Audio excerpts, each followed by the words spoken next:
Hello everyone, and welcome back to the Fluctus Channel. Fighter jets, and other aircraft for that matter, fly nowhere if they are not properly maintained. With a vehicle, if something breaks, it's already on the ground. But when something on an aircraft breaks, it's often in the air. For that reason, U.S. military maintenance personnel are critical in safeguarding the lives of air crews and protecting and extending the service life of aircraft.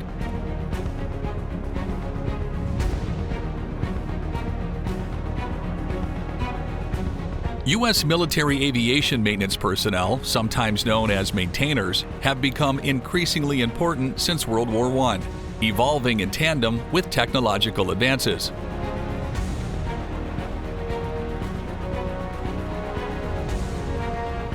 Aircraft maintainers in the United States frequently operate in harsh environments, ranging from hot deserts to the cold Arctic, to ensure that even the stealthiest jets are always combat ready.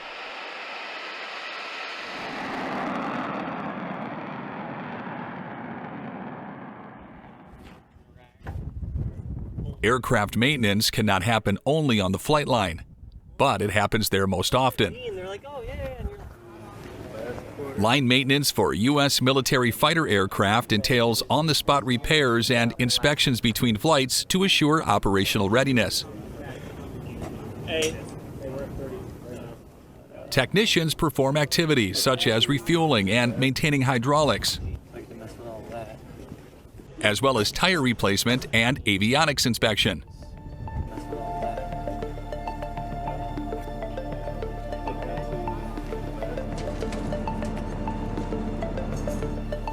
Quick response is critical, especially under difficult conditions, to keep this high-tech equipment flying at full performance.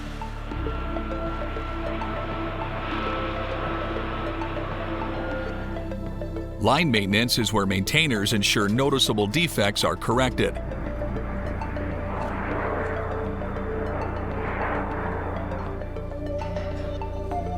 After line maintenance, the next level is phase maintenance. Phase maintenance consists of scheduled, in-depth examinations and servicing of aircraft, which are divided into several stages over time.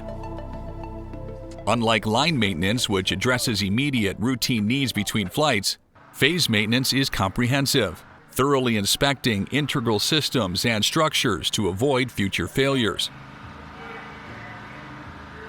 It's carried out in hangars with rigorous inspections, which frequently include aircraft dismantling to ensure deep-rooted structural, mechanical, or electrical issues are found.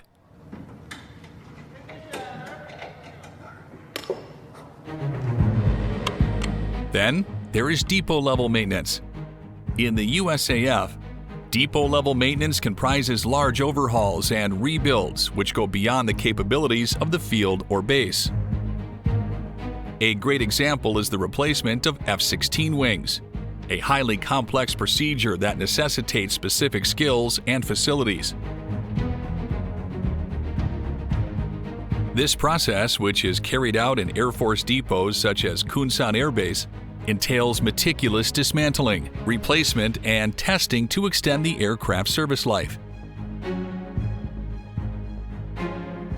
And to have the support from fuels and all the outer entities such as sheet metal and our leadership, APG, and the biggest thing for us as weapons is having the two dedicated crews, and that's just making everything kind of flow so smooth.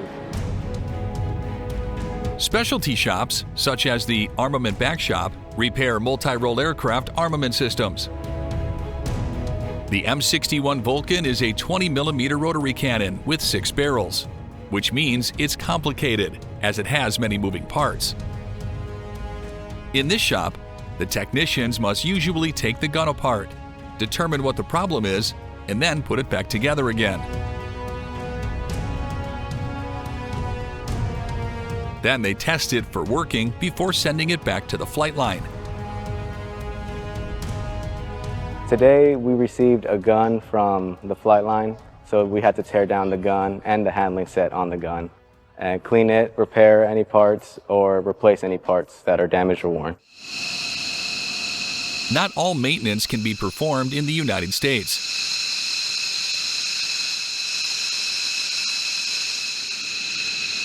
Exercises like RFA train deployed maintenance and support personnel to sustain large force aviation operations while deployed.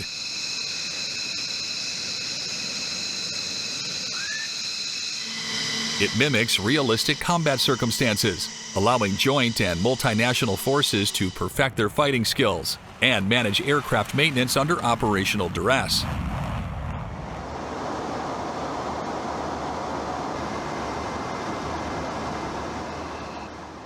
This training improves interoperability and tactical interchange among allies, resulting in more efficient and effective maintenance practices in a high-threat deployed situation.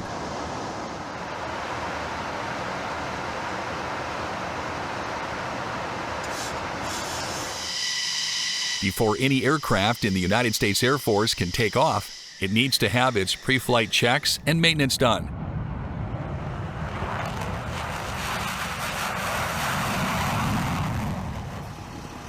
That includes everything from refueling and arming aircraft such as F-16s to starting their engines with a ground power unit.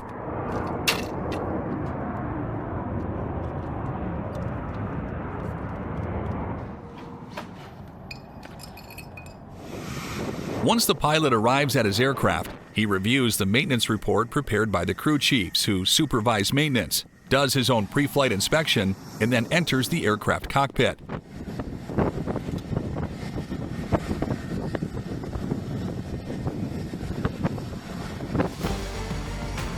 For the USA, many of its aircraft are deployed at sea aboard aircraft carriers and amphibious assault ships.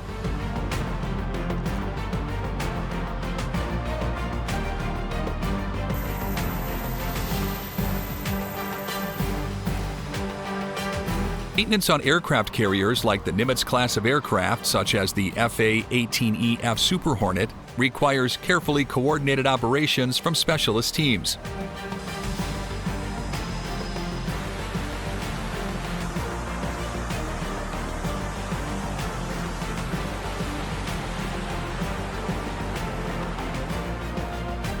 Sailors from separate units or squadrons conduct everything from simple checks to sophisticated system overhauls inside the carrier's limited deck areas. These procedures guarantee that aircraft are primed for deployment in challenging environments like any sea or global oceanic theater, ensuring readiness and reliability under any conditions.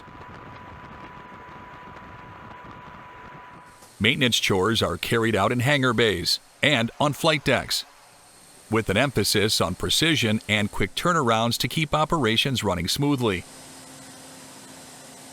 The more complex the maintenance is, the greater the chance it will be done in the hangar bay.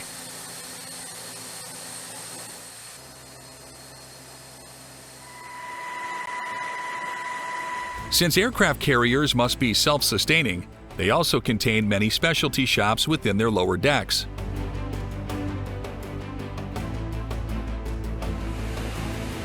Specialized tire and engine shops are critical to ensuring aircraft operational efficiency.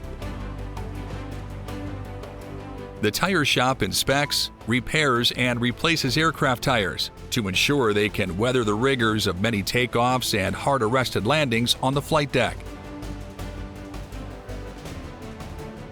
Meanwhile, the engine shop maintains and tests aircraft engines, performing routine and necessary repairs. These shops frequently collaborate, since tire performance might affect engine efficiency during operation.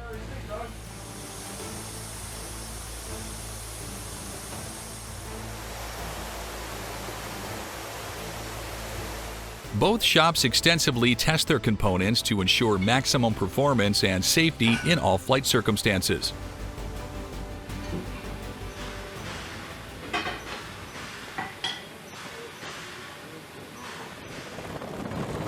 On aircraft carriers and other vessels, helicopters like the MH-60S or MH-60R Seahawk are meticulously maintained to ensure they are mission ready.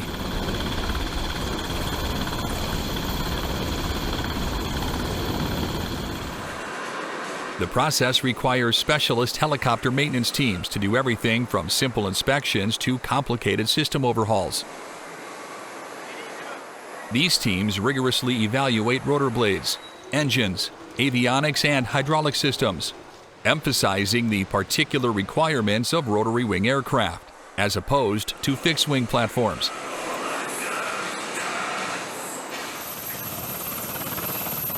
The challenging procedures of vertical takeoffs and landings on a moving deck necessitate extremely severe safety assessments.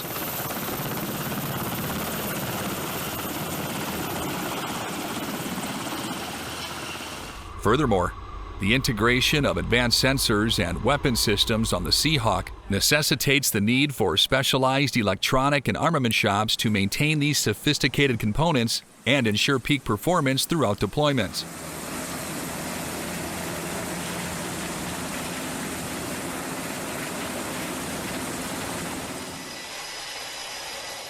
On occasion, U.S. Navy aircraft do crash into the seas or oceans of the world. When possible, these aircraft are still recovered, especially since they may have classified systems on board. In one such incident, an FA-18EF crashed into the U.S. 5th Fleet Area of Operations on July 22, 2015. Companies from Mobile Diving Salvage Unit 1 launched an operation. This included 3 phases to recover the aircraft cockpit and fuselage.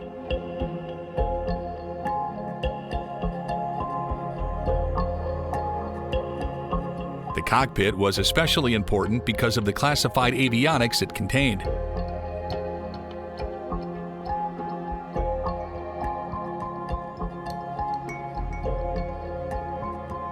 Ultimately, the aircraft sections were all brought to the surface and taken to shore, where investigation and disposal operations were performed.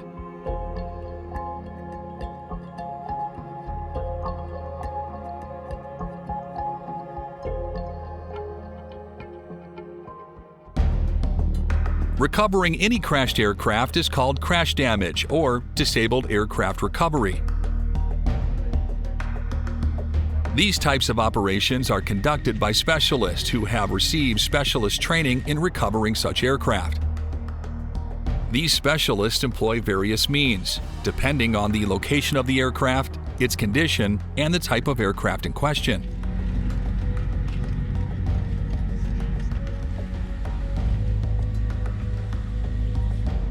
CDDAR is crucial for controlling situations involving aircraft such as the F-16 or C-130. This specialized recovery technique is intended to remove crash sites and rehabilitate disabled aircraft to limit further damage and permit repairs or salvage activities safely and effectively. When an aircraft crashes, one method is to deploy wooden beams and airbags. These tools are strategically located beneath the fuselage or wings of the aircraft.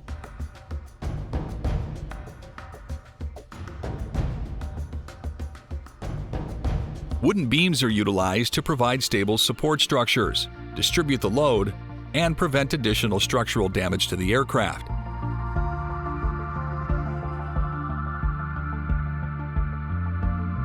When appropriately placed, these beams serve as a foundation for the airbags. The airbags are then deployed, gently lifting the airplane off the ground. This technology decreases stress on the aircraft's frame, allowing it to be moved safely. Such procedures are critical for protecting important assets and ensuring that runways are cleared swiftly, hence maintaining operational capacity at air bases or carriers. This recovery procedure necessitates a collaborative effort from trained CDDAR teams that deploy quickly after an accident, exhibit a high competence level, and adhere to stringent safety protocols.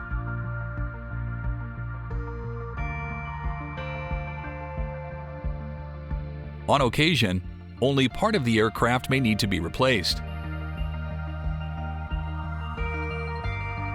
These operations are also planned in terms of the resources needed to perform them, such as replacing the propeller of a WC-130J Super Hercules.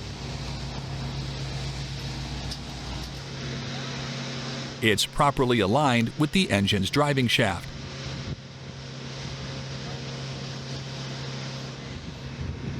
Technicians then guide the propeller into place, ensuring an appropriate connection with the shaft before bolting it down.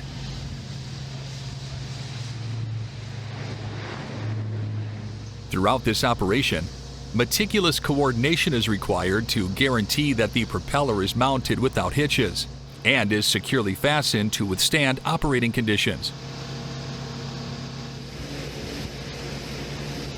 Finally, after installing the new propeller, it is thoroughly inspected to ensure proper alignment and connection. Before being certified for flight, the aircraft goes through ground testing to check its functionality.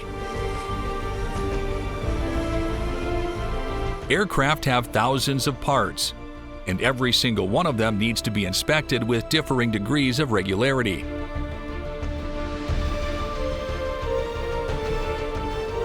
Maintainers do an excellent job of inspecting and ensuring aircraft remain flight ready. In cases where aircraft do crash, they are recovered for reasons such as repair, runway availability, and safeguarding sensitive information. That's the end of this video. I hope you enjoyed it. Make sure to subscribe to this channel so you don't miss any of our new content. See you next time.